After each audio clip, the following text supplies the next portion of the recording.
Nós vamos continuar o nosso estudo, vamos orar, agradecendo a Deus por esse momento de cânticos que nos abençoa, e vamos fazer a leitura depois, Mateus capítulo 7, a partir do verso 13. Pai querido, agradecemos a Ti por esse momento que vamos estudar a Tua Palavra. Obrigado a Deus pela oportunidade, e que o Senhor Deus esteja acrescentando esta palavra aos nossos corações nessa noite. Oramos em nome de Jesus. Amém. Vamos fazer a leitura? Mateus capítulo 7, versos de 13 a 20.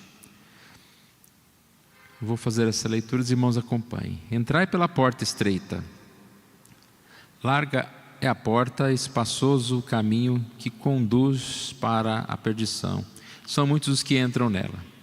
Porque estreita é a porta e apertado o caminho que conduz para a vida, e são poucos os que acertam com ela.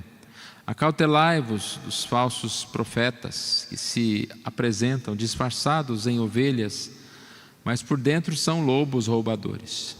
Pelos seus frutos os conhecereis. Colhem-se, porventura, uvas dos espinheiros ou figos dos abrolhos? Assim toda árvore boa produz bons frutos, porém a árvore má produz frutos maus.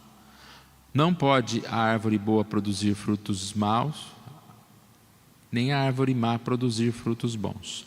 Toda árvore que não produz bom fruto é cortada e lançada ao fogo. Assim, pois, pelos seus frutos os conhecereis.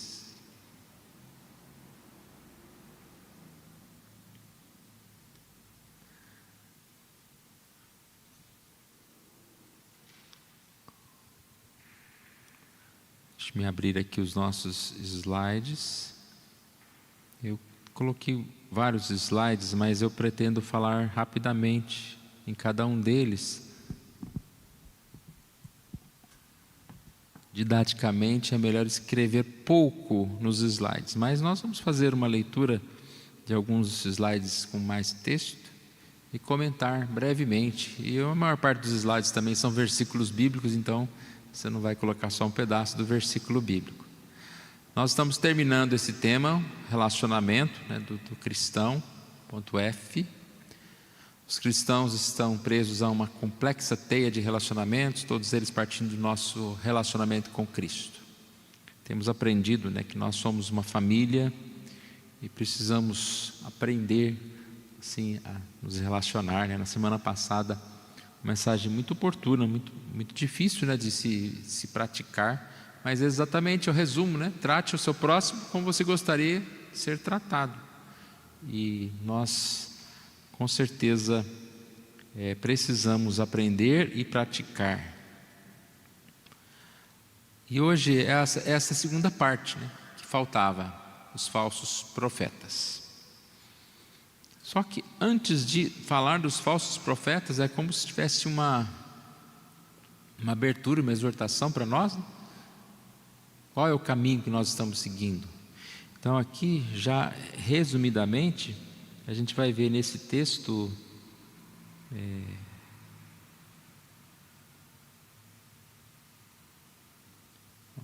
já é o resumo. 2 caminhos, fácil, difícil. 2 portas, a larga e a estreita. 2 destinos, a vida e a morte. 2 multidões, os perdidos e os salvos. O título ali, escolha inevitável. Nós sabemos que é Deus que nos chama, Deus que nos salva, mas quando Ele nos chama, nós também nos dispomos a servi-lo, a seguir no caminho do Senhor. Nós vamos ver que característica aqui dos falsos profetas é que eles não produziam frutos verdadeiros, ou seja, que eles aparentavam ser religiosos, mas a vida deles e as obras deles eram más. Então nós sabemos que nós precisamos entender e escolher esse caminho do Senhor. Se há 2 caminhos, o fácil e o difícil, ou o largo espaçoso e o estreito, parece que é muito mais fácil, né, ir pelo caminho espaçoso, fácil. Tanto que o texto diz que muitos estão indo por esse caminho. Esse caminho que não é bom, né? Não é bom. É um caminho confortável. Aqui, ó, eu escrevi, falei bastante coisa. Há lugar para diversidade de opinião, frouxidão moral. Esse caminho largo. É caminho de tolerância, permissividade, não tem freios nem limite de pensamentos, de condutas. É o caminho do mundo. Parece bom, parece que é um caminho de liberdade, faça o que você bem entender, mas é um caminho que leva para a tristeza, para a depressão, para o sofrimento, para a morte. Já o caminho difícil, o caminho estreito, é um caminho que sim, tem limites demarcados. O caminho do cristão tem limites, faça o que você quiser. E sobre essa estreiteza, aqui nós percebemos que é uma ideia que está relacionada à própria palavra de Deus, a revelação de Deus nas Escrituras para com a nossa mente. Mas o caminho tem duas portas. Da mesma forma, uma porta bem larga que entra no caminho largo, uma porta estreita que vai para o caminho estreito. E aí, nosso comentarista Stott ressalta que num lugar mais largo, você não tem limite de bagagem, né? Você vai à vontade aí, carregando o que você quiser.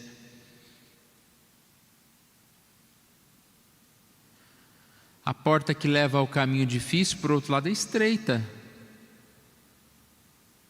Não está tão fácil de encontrar, não é tão chamativa. A porta é Jesus. Eu sou a porta. João 10, 9. Se alguém entrar por mim, será salvo. Entrará e sairá e achará pastagem. Dois destinos, caminho fácil, entrada larga, leva à destruição. Lá em Deuteronômio havia uma proposta parecida: vê que te proponho vida, bem ou morte, ou mal.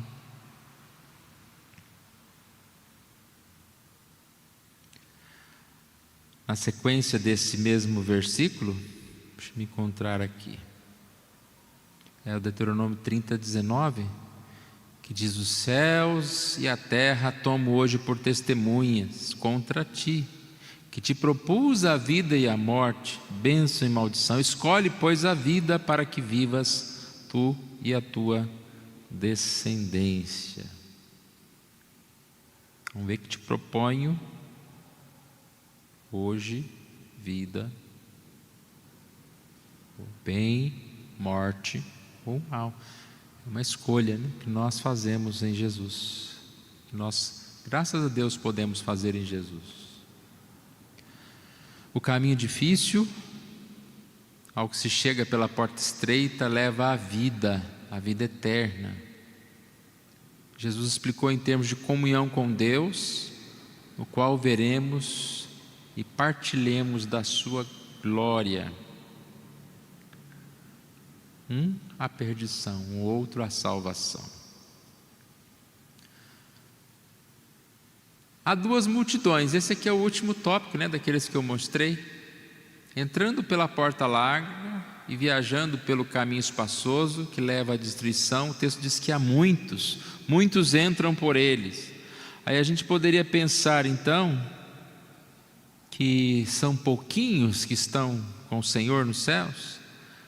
O caminho estreito é difícil, leva à vida, parece estar mais deserto, quando diz: são poucos os que acertam por ele, ou que passam por ele, que são caminhados por ele.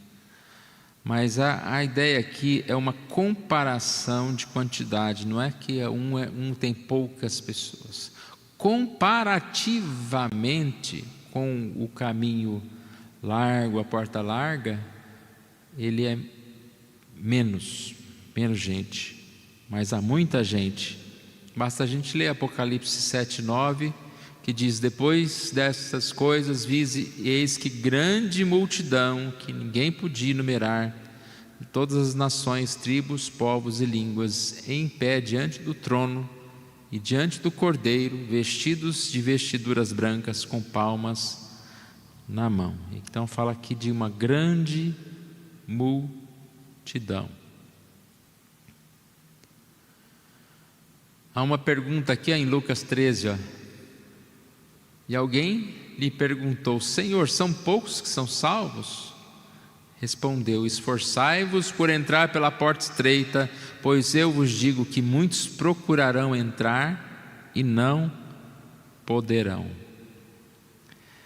Essa resposta de Jesus é mais ou menos assim: não fique preocupado se é muito, se é pouco. Preocupe-se e cuide de você estar no caminho, de entrar no caminho, né?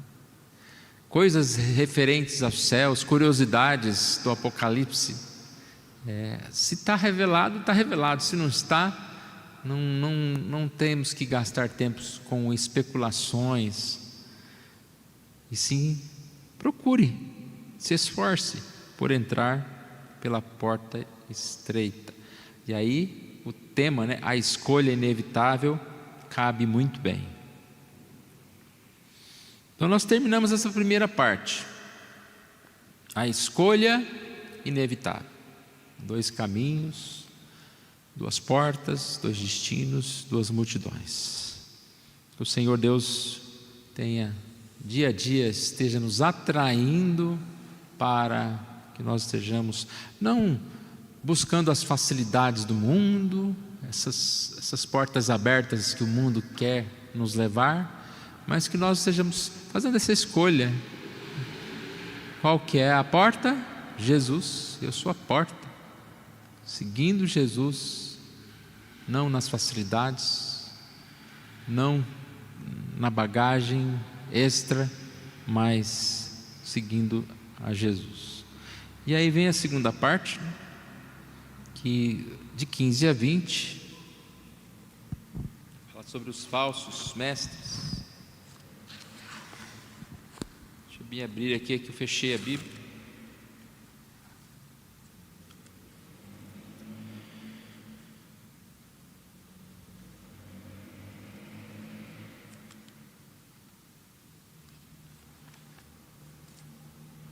Nós percebemos que a religiosidade é algo que sempre existiu, mas infelizmente nós sabemos que muitos são apenas religiosos, mas são falsos no sentido de buscarem a Deus. A palavra aqui é cautela. Acautelai-vos dos falsos profetas. É da ideia de nós buscarmos a definição, buscarmos discernir e também buscar proteger aqueles que caem nessas armadilhas. Um pastor, ele precisa buscar as ovelhas que são frágeis e podem estar caindo na mão do inimigo. Nós todos devemos estar principalmente preocupados com aquelas que são novos na fé, para que eles não caem nessas falsos caminhos. Então Jesus advertiu os seus discípulos sobre os falsos mestres, porque eles já existiam, falsos, pseudo, mentirosos. E aqui eu vou ler alguns versículos já do Antigo Testamento também. Assim diz o Senhor dos Exércitos: não deis ouvidos às palavras dos profetas que entre vós profetizam e vos enchem de vãs esperanças, falam de visões do seu coração, não o que vem da boca do Senhor. Quando a gente lê uma frase dessa, parece que a gente está vendo YouTube agora, ou um vídeo, ou na televisão, aqueles falsos profetas que fazem o quê? Enche as pessoas de esperança, né? Falando, profetizando, milagres, curas, riquezas. E aqui diz: não deis ouvidos às palavras desses que profetizam, te enchendo de falsas esperanças. Temos mais versículos. Jeremias 23, 18, tá pertinho ainda de Jeremias 23. A maior parte aqui é tudo Jeremias 23. Porque quem esteve no conselho do Senhor e viu e ouviu sua palavra, quem esteve atento à sua palavra e a ela atendeu,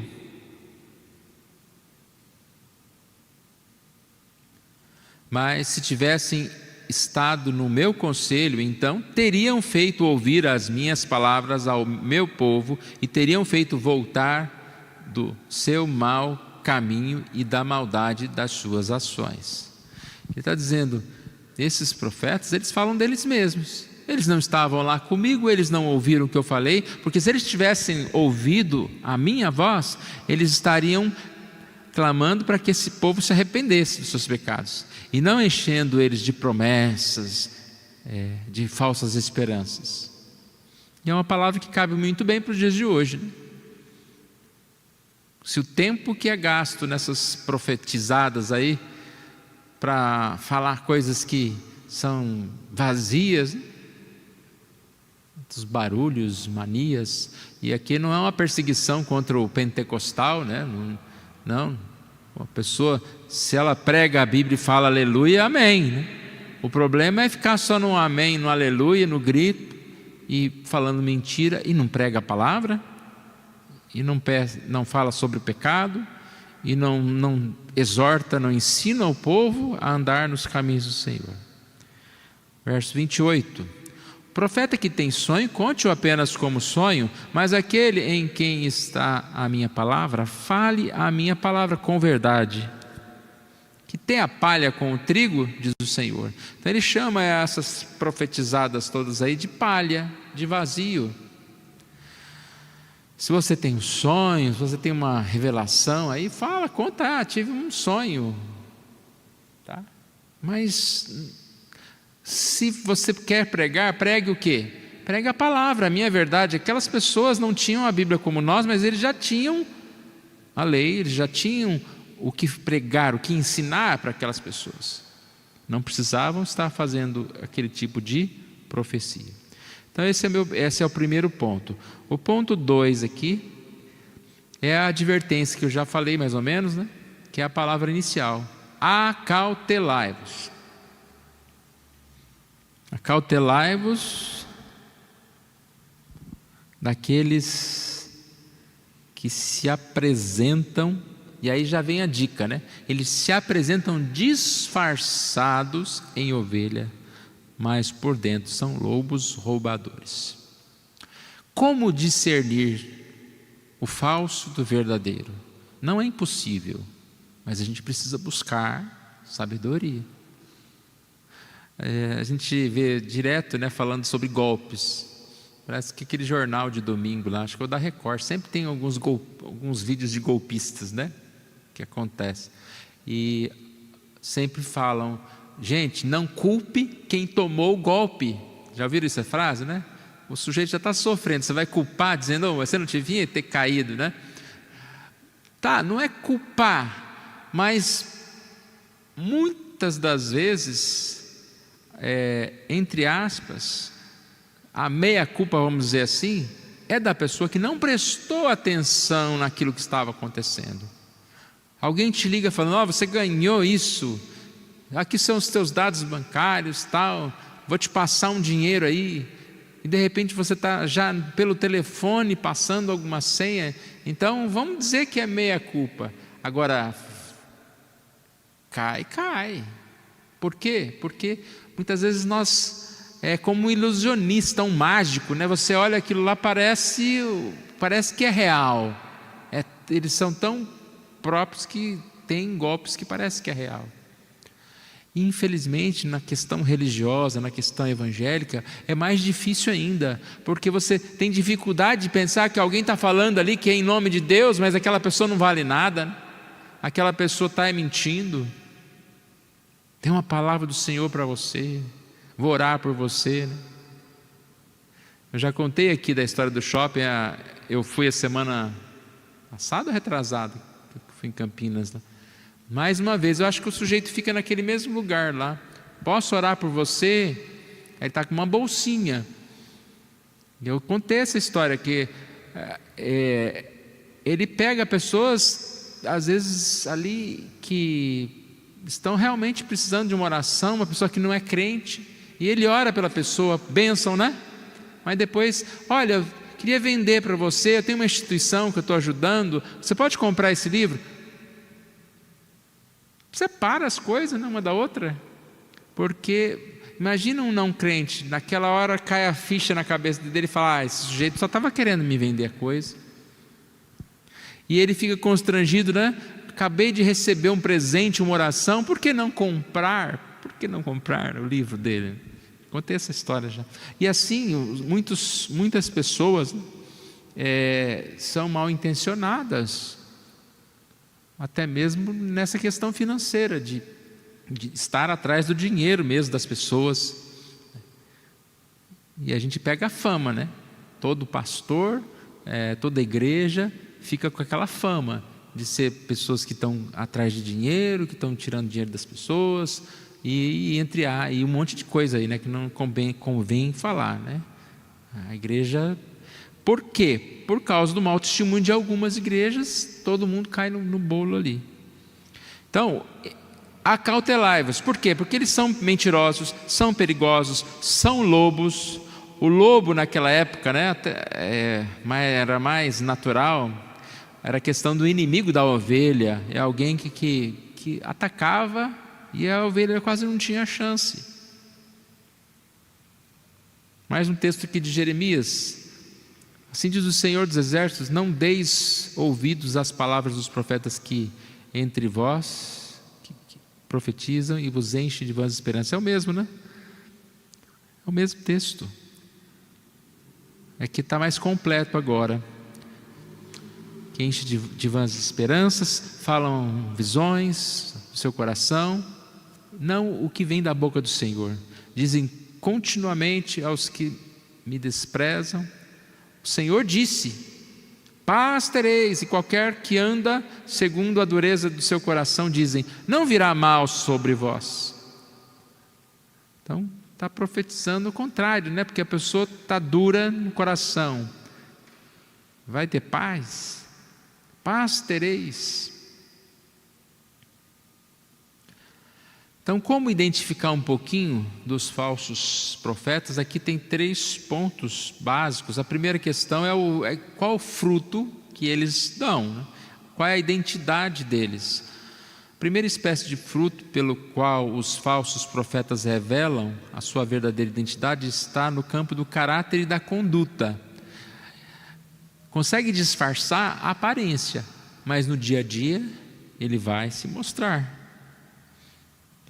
A gente sabe que a boca fala, né, do que o coração está cheio, e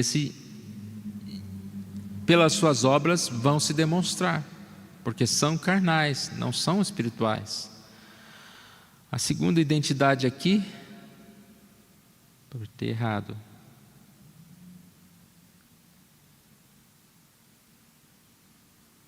é aqui mesmo, ó. O segundo fruto está ali. O segundo fruto é o próprio ensinamento da pessoa. Então, primeiro, é o que ela faz, que vai descondizer com o que ela prega. Segundo, o que ela ensina vai destoar do que a Bíblia fala. É falso profeta, se não fala a Bíblia. O texto de Jeremias falou isso. Deus falando, se você falasse realmente o que eu quero, você não falaria isso, você não falaria paz, você não falaria sonhos e dar esperança onde não há esperança. Então esse é o segundo.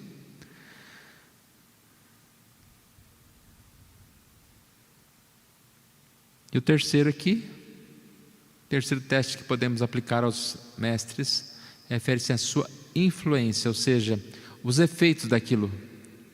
Temos que perguntar que efeitos os seus ensinamentos estão produzindo nos seus discípulos.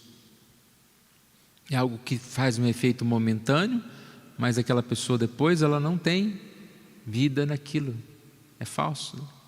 É igual uma palestra, né, motivacional. Vai todo mundo lá da empresa, vai ver aquela palestra todo motivacional, passa uma semana, a empresa está do mesmo jeito. Os funcionários estão tudo do mesmo.